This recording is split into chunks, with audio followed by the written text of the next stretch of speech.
Age Joyfully is a sisterhood movement to empower women to embrace life and age, and to live joyfully. In this youth-obsessed culture, most commercials suggest that older women are feeble victims, with fear-based messages that are damaging and negatively cause women to fear growing older, feeling discontented and restless as they struggle with aging. Ms. Ruby Sear begs to differ that old is a lost youth. She is passionate to share and to inspire women through this monthly Age Joyfully talk show, together with other like-minded women, to encourage women to be proud of their age. She believes that as we age, we grow into a deeper kind of beauty that is a culmination of wisdom, discernment, and life experiences. Let us now join Ms. Ruby Sear, who is hosting today of Age Joyfully talk show. Dedicated to women, this program is brought to you by Bobel Swiss Skincare. Welcome to the talk show, Age Joyfully. And today we are actually doing episode 5. Yeah, so we've been doing this every month. Yeah, and the Age Joyfully movement is actually created for women and men to get together, to talk, empower, and encourage each other on all the pillars relating to the concept of Age Joyfully. And there is a phrase, "You are what you eat," means it is important to eat good and right food, right, in order to be healthy and fit. Vegetarian, vegan meal plans that I knew it long time, and I think many people have been making headlines, for their health benefits for a long time. And many people are familiar with these words, vegetarian and vegan, all right? However, now, the plant-based diets are said to be one of the biggest food and health trends this year as aspirations for healthier lifestyles. So today, I have invited two very special guests who are subject matter experts, yeah? So they have their strength in their own experience, and their knowledge in talking about the topic, can plant-based diet be the secret to better skin and health? So let me welcome now my first guest, Sandy Lara. Sandy Lara is an Australian, right? Yeah? And she has been actively involved in the wellness industry for over 30 years, educating, training, coaching, and motivating those individuals who are interested in or who are required to make lifestyle changes. So she has got qualifications in nutrition, beauty therapy, cardiac, pulmonary, and corrective exercise.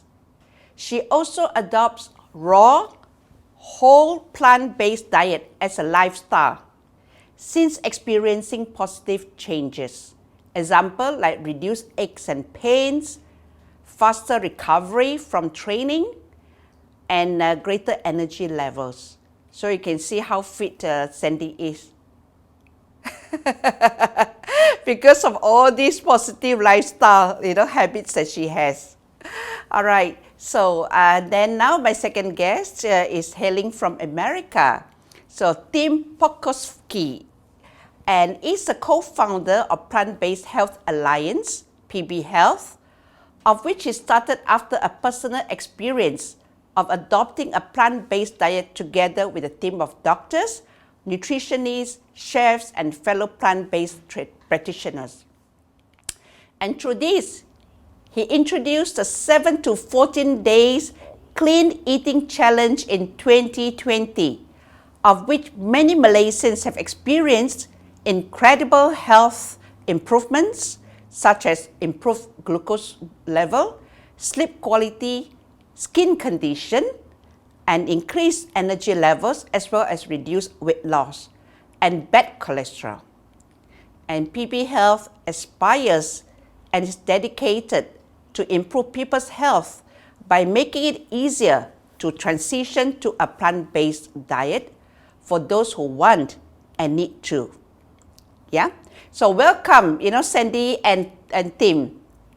So we are so honored, and it's such a privilege, to have two of you, on this platform to share with our audience, about this whole food, plant-based meal plan, yeah?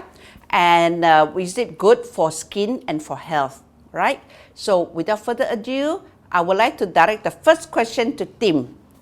So yes, before we go to the main topic, of can plant-based diet be the secret to better skin and health? And I would like to have Tim to explain simply the key differences of vegetarian, vegan, whole food plant-based meal plans. Yeah, I think many of them in the market, they are already practicing some sort of vegetarian or vegan, But then this whole food plant-based is actually relatively new. So can you share with the audience, what are the differences, for the three meal plans? Okay, sure. So I think most of us know about vegetarian. So that's removing, meat and seafood from your diet, right? But most vegetarians will include things like milk and eggs in their diet, which come from animals. Whereas vegans remove all animal products from their diets. So all meat, no eggs, no dairy whatsoever. So that means no milk, no butter, no ghee, none of those. That being said, both are plant-based diets, right? But why did this concept of whole food plant-based come up? It's because you can be an unhealthy vegetarian or you can be an unhealthy vegan. There are so many processed foods, sugar, oil, all these things. So you started to see whole food plant-based and plant-based come up in a lot of health literature and a lot of studies on health. And even a lot of doctors, researchers started to use this whole food plant-based, which is essentially the healthy version of vegan, right? So it eliminates all animal products, right? And focuses on fruits and vegetables, right? Mushrooms, legumes like beans and chickpeas, nuts and seeds, right? So that's where you get all your nutrition from. I see. So that means this whole food plant-based diet basically to eat food in in their original form. Yes, with that's no what process. the whole part means. Okay, yes. In fact, it's true because in the market, the vegetarian, we have a lot of those fried stuff, right? And fake meat. Yeah. So that's why you say there can be actually a lot of unhealthy vegetarian kind of meal plans in the market. Yeah. So with this, we hope that the audience can actually differentiate between these three kind of meal plans. That the differences are plant-based whole food diet. Basically, eating food mostly vegetables, fruits, in their original form. Yeah. So good. So second is Sandy. Some people believe that a plant-based diet is low in protein, calcium, iron, and can also cause deficiency in B12, because basically this kind of diet, they do not take any meat, as what Tim said, yeah? So then, is this true? And where do we get the protein then? All right. Well, basically, protein is in every single life source. So when we look at the plant-based eating program, all the plants that we actually eat will have protein within them.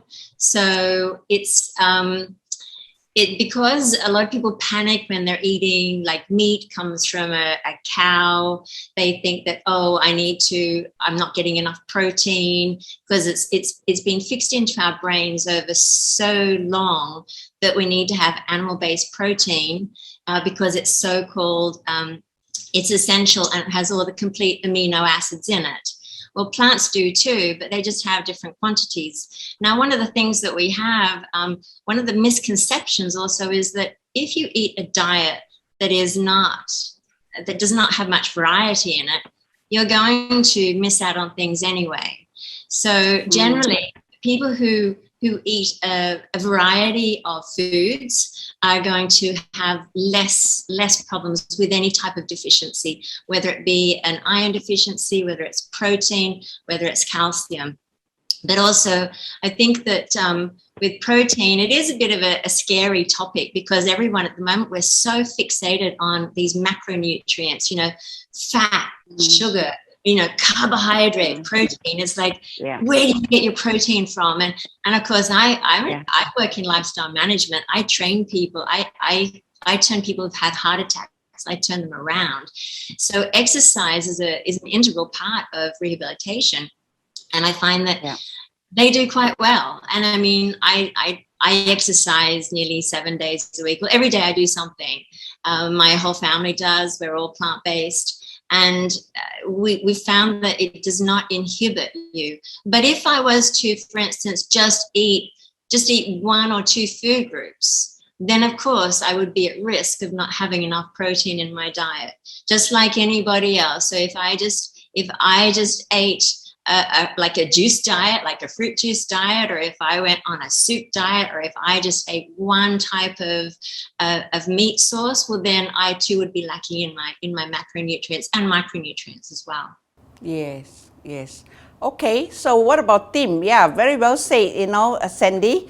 Yeah, so I'm sure, the audience gets a lot of, the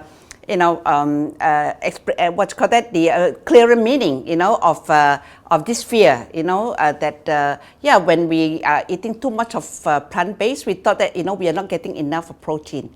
Yeah. So I think this is, you have cleared the myth. And Tim, you have anything to add on to what Sandy said? Yeah, it's interesting. Everybody wants to know about protein, right? And there are so many plant-based people out there. You associate protein with muscles, right? And being healthy. Look at the plant-based bodybuilders, right? There's huge guys that are just eating plants, and they're massive bodybuilders. Even within our own program, a Malaysian, he used to be Mr. KL. He's completely plant-based, right? And he's a huge guy. And I think it's kind of funny that so many people worry about protein, because if you look at Malaysians, you don't see a huge protein deficiency in Malaysia. Yeah. But if you look at other nutrients from people having normal diets, there's all kinds of deficiencies in Malaysia, which are very important to address, right? But people get caught up with this protein debate.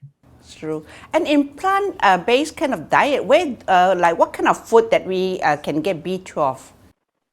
Okay, now B12 is a bit of a contentious issue. It is the only micronutrient that you cannot get from your diet, or that humans cannot get from their diet. So supplementation, especially for people who are on a whole food plant-based diet, or for vegetarians who do not consume any egg or any dairy type of products, should be taking a B12 vitamin. It comes from bacteria that is formed in the gut of it originated in soil, but now our soils are so depleted and so sterile. Cows get basically our cows will ingest it from deeper in the soil when they dig up the plants. It's created through bacteria in their rumen, which is like their beginning stomach, because they have multiple stomachs. And then it gets stored in their muscles, which of course humans will consume. So that is where humans get it from. So if you're not eating animal products, you need to have it. Now, people do produce B12, but we produce it in our colon. And that's if you've got the bacteria present to actually do that. And currently, like most people have such little fiber in their colon, that in their gut, that they're not really producing an awful lot of things. But because the colon sits below the GI tract, the small intestine, where absorption happens, it would never be absorbed anyway. It can't make its way back up the tract, because the colon is your emptying tube, so to speak. So everything goes the opposite direction. It's not going to go up, it's actually going to go down. So yes, about 2.4 milligrams, micrograms per day is recommended. But even then, a lot of the health professionals that focus on plant-based nutrition actually do say that can be a little bit too much. Then there are others that are saying, look, cover yourself with 10 micrograms a day. I take 2.4 every other day. And I do notice when I don't, like it's a personal thing. I've been plant-based for 2.5 years. And I know that when I'm not sleeping well, that is, it's funny. Because I'm very body, mind centered, conscious. And I know that when I have skipped my B12, my sleep patterns are a little bit different, even though everything else in my life is relatively the same. So yes, for me, I know when I need it. So I think it's also about listening to yourself as well. And also, if you're concerned about B12 requirements, speak to your medical professional. I think that should be, I know we all say we must look after ourselves, yes, but I still think that we need to get information that is evidence-based, firstly, and from a reputable source, not just what your neighbor said or what Sandy said on the show. I think, you must extend yourself and get and then you can actually do tests to find out whether you're actually B12 deficient or whether you're not. Yes, I think doing a blood profiling is actually important to see the real picture, of what's going on in the body. Yeah. So, yeah, good. Thank you for the very good explanation. And Tim, some people are of the opinion that, eating a plant-based diet is expensive. Yeah. When I was doing juicing, I had to buy all the organic fruit stuff and vegetables, and it really cost me a lot of money. Yeah. It's not cheap, And also, and it's this kind of diet is not actually advisable for diabetics. Can you please enlighten us on this? Yeah. Okay. Those are two big topics on their own. Right. Yeah. Of course, it can be very expensive if you're going to all the trendy new places, in Bangsar and whatnot, because there are it is a trend and it's a health trend. So you will find a lot of expensive restaurant options that, offer something plant-based. That being said, the foods that you need for a plant-based diet, right? Like chickpeas, lentils, kangkung, all your local veggies that you can get at any market are super cheap, right? So if you cook yourself, right, or have somebody cook for you, your grocery shopping list should become much cheaper compared to having a meat-based diet, right? But it is hard to find when you go out, right? That's just how it is, because how do you make cheap food delicious, right? You add in lots of oil, you add in lots of sugar. So, when I go to the mamak or whatever, right, they might even have vegan or vegetarian dishes, but it usually doesn't meet the requirements of a whole food plant-based diet that will remove all those processed ingredients. Right? I wish they would start cooking that way, but, of course, taste is king. Right, for those, and they add in those, the oils and sugars and everything. So personally, I shop for myself. My bill has gone way down. So Tim, I would like to ask, like for PB Health, would you be organizing like cooking classes, for people interested in the plant-based diet? Because for myself, sometimes I run out of ideas. I do not know what else I can eat, So, so that would be actually helpful, So if let's say, PB Health can run certain, classes to educate people, So then, even, our homes, we can actually prepare like, as you say, tasty but healthy food, that we can eat without guilt. Yeah. So our chef that we work with, Chef Dave, maybe some of your viewers have come across him. He's become kind of a celebrity Malaysian chef on social media. Right. Yeah. So he does have a cooking class, and he actually teaches two kinds. So for those who are on a normal diet and they can't go all the way to whole food plant-based, so he teaches how to make tasty vegan food. Right? Oh, really? I see. Which is not whole food plant-based. It still has some oils and sugars and things. But he also has separate classes focused specifically on whole food plant-based, without all the oils and sugars and flours and everything else. All right. Okay. So that is a resource that is out there. And is it advisable for diabetics and this kind of plant-based diet? Like Sandy said, for any medical condition, I must say, always consult your physician. right? Okay. That's why we work with a number of doctors ourselves, right? Right. So for, like Sandy said, when it comes to medical things, don't just talk to your neighbor, don't Yeah. talk to somebody who doesn't have a certification, right? Yeah. I'm not a doctor.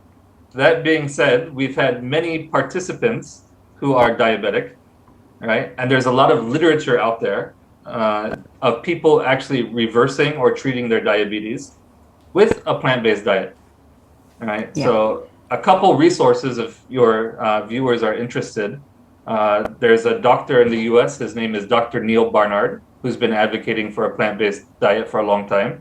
He wrote a book on it. It's called Reversing Diabetes. Right, so that's one. And then there's another book. It's called Mastering Diabetes. So it's done by guys who have their PhDs in nutrition, right? And they themselves are diabetic. I see. Right? And they've helped so many people reverse their diabetes with a plant-based diet. Yeah. So That's it's definitely very good possible, news. but you have to do it the right way. Just like Sandy said, you have to have a balanced, well-planned diet to actually address your diabetes. So don't do it on their own, but it's better to work with a group of professionals who can advise on the right mix of food, based on the plant-based. Yes, and I would like to tell anybody who's thinking about going on a plant-based diet, and if they're diabetic, there's one warning that you should know, that your body can heal itself rapidly, right? And you can become hypoglycemic, which means that your blood sugar is too low. And hypoglycemia is a serious condition, which you can also die from, right? So if you are going to go on a plant-based diet, make sure your healthcare provider knows, and you also are checking your blood sugar. And if you think you're going into hypoglycemia, to contact your healthcare provider. Okay. Thank you so much. Yeah. Now, Sandy, can plant-based diet be the secret to better skin and health? Of course it can. I mean, how can it not be? You're eating a diet that is full of antioxidants, polyphenols, you've got all these phytonutrients and chemicals happening. I mean, if you just look at the array of colors that plants provide, like every color means something in the scientific world, every color. And when they start analyzing these different properties, they all have benefits. And they work as anti-inflammatory agents within the body.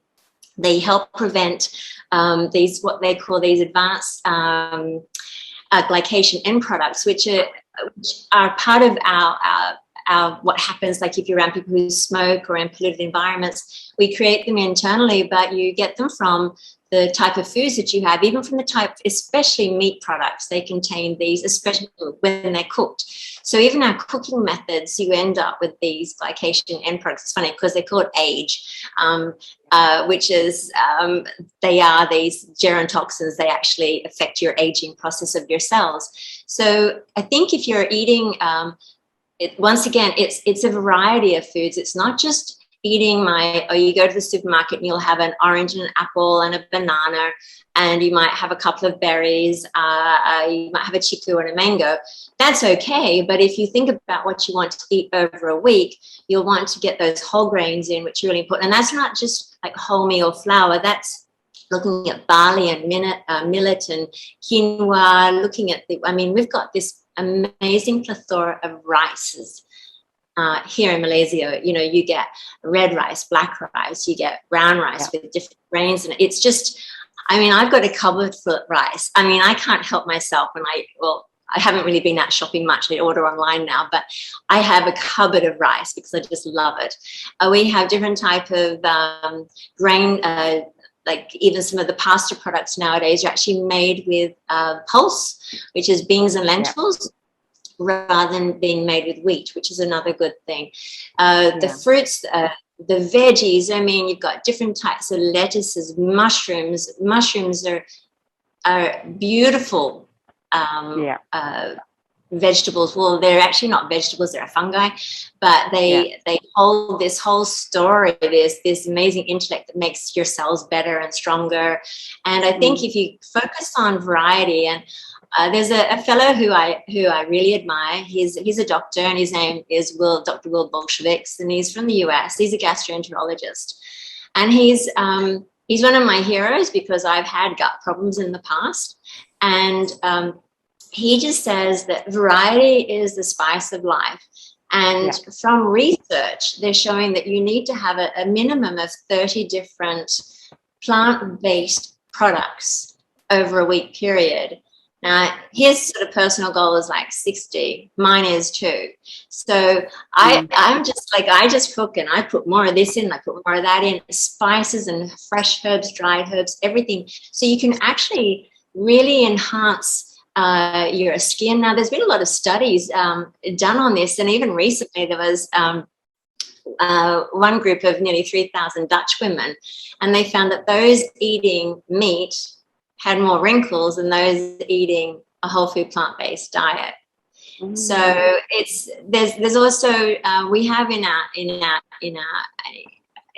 chromosomes telomeres, and as we get older, and also because of oxidation and life, these telomeres shorten, and so the cells sort of break down.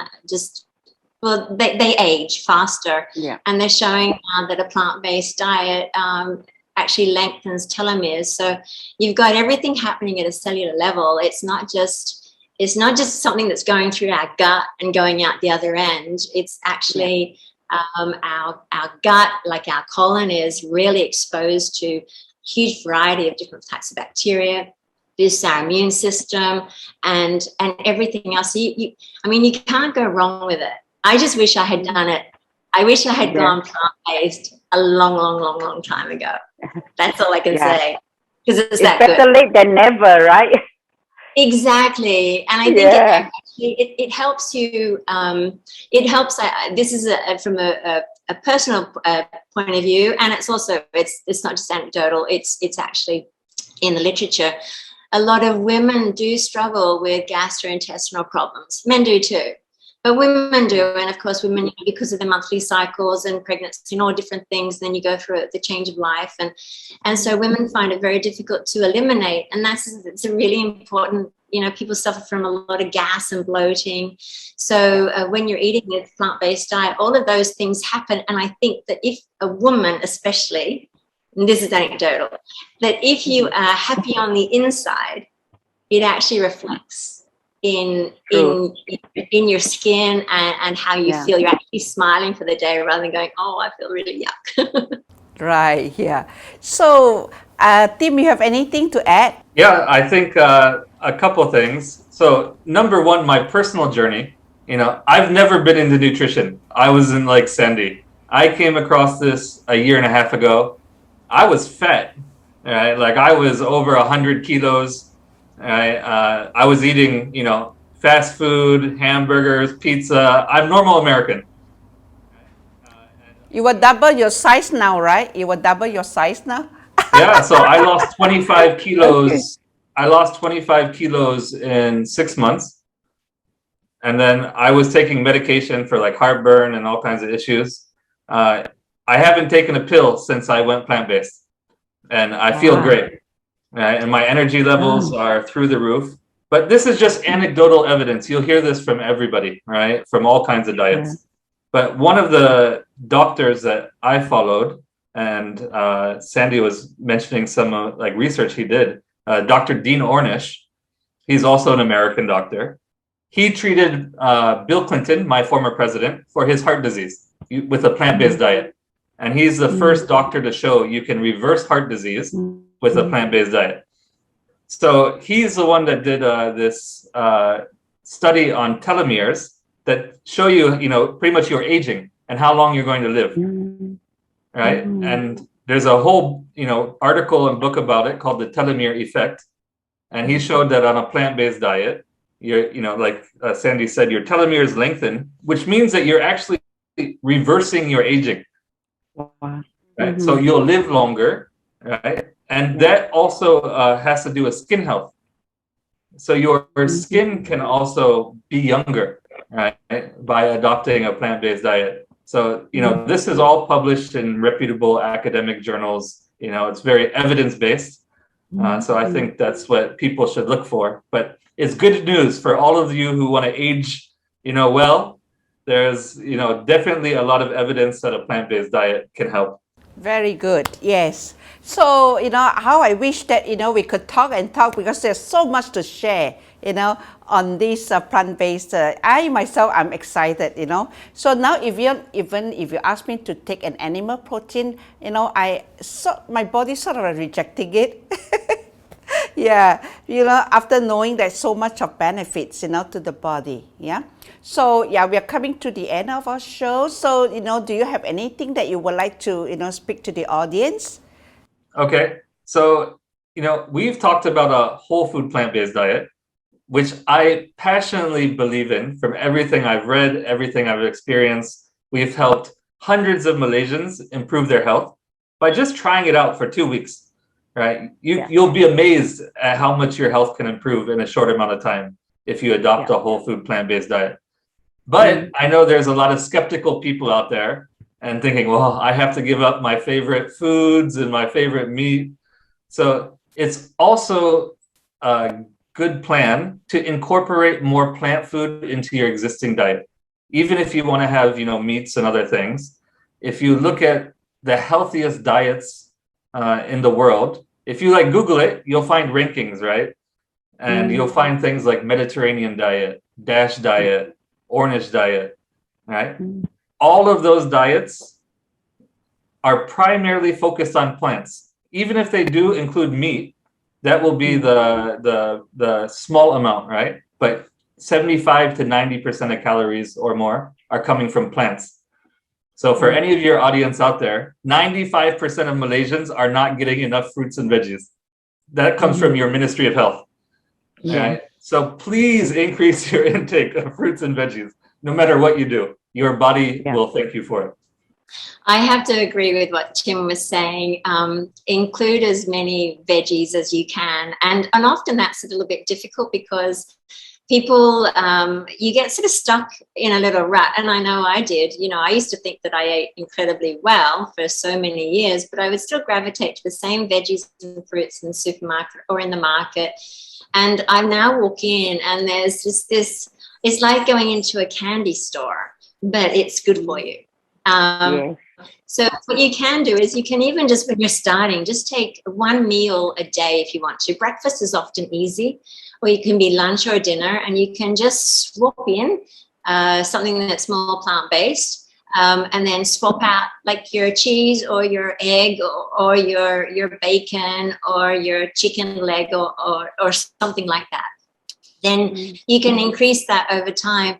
Some people find adjusting to a whole food plant-based diet a little bit challenging at first because they're trying to follow like what everyone's saying, and there's like a lot of beans and legumes, and beans do often make you a little bit gassy.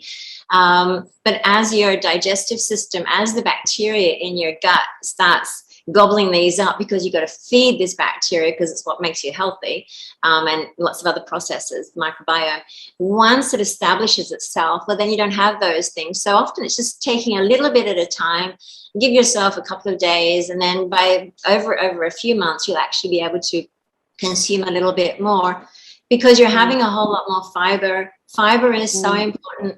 To me, it is the macronutrient that we should all be talking about, and it's something that really concerns me. Having a healthy gut, I think to me, it's just as important as having a healthy heart or a healthy brain, but it is so overlooked. And I do know, Tim, I have to say, I was really surprised when I was listening in on one of the shows, probably about 6 weeks ago, and you did the little poll of who was, how many people within the group, their veggie level for the day, are they taking in, was it more than 5 or 6 veggies a day? And only 8% of us in the audience said yes. And I was so surprised, some of the people were, not everyone was like whole food plant-based. Some people were vegan and others were vegetarian and others were sort of omnivores, but that really surprised me. So yes, try and get as many veggies in. And I also think stick with the group. I fell down a rabbit hole when I went plant-based. This has been my life looking at food. and helping people. But I feel like Alice, and I'm right down the bottom, and I'm just burrowing through all this information. And I think it helps because of what I do. It's easier for me, but I think a lot of people do need support. So get involved with a group, just like you're doing. You're on the challenge. I think then you've got the medical support. You've also got the social support, which is really important. I found that some people mean more to me now than they did before, because we used to vegans, people that do that. Oh gosh. Yeah. But now I understand why. So stick with people that will support you, and because most people want to some people want to destroy what you're doing because it doesn't fit their ethos, or it means that when you have, say, for instance, Chinese New Year dinner, you're not going to have those pork dumplings, you'll have something else. So it doesn't fit in with other people. But I do believe that, also to focus on not just losing weight in your life. We need to move away just from the weight loss. We need to think about looking at food to prolong longevity and to living well and to have a vibrant life so that we can participate. And I think the best way to do that, or one of the pillars of doing that, is eating a whole food plant-based diet. Very good. Thank you so much. Yeah. So we want to live well and then live longer and live healthily and age joyfully. Yeah. So the food we choose, really make a difference. Yeah. So to me, yes, a rainbow of food, from what I summed up just now, variety, a rainbow of food. And I always say, what pleases your eyes, pleases your body, right? Yeah. So, okay, thank you so much for coming, to talk to us, on this topic. So it's very interesting, and I'm sure the audience, would benefit a lot, from what you have just shared. Yeah. So we thank you again for your time and for your insightful information. Yeah. And we wish you all the best, and stay safe, stay healthy. Thanks, Ruby. Thank you. Okay, bye-bye. Bye. Thank you so much. Yeah, catch up again. Okay, bye-bye.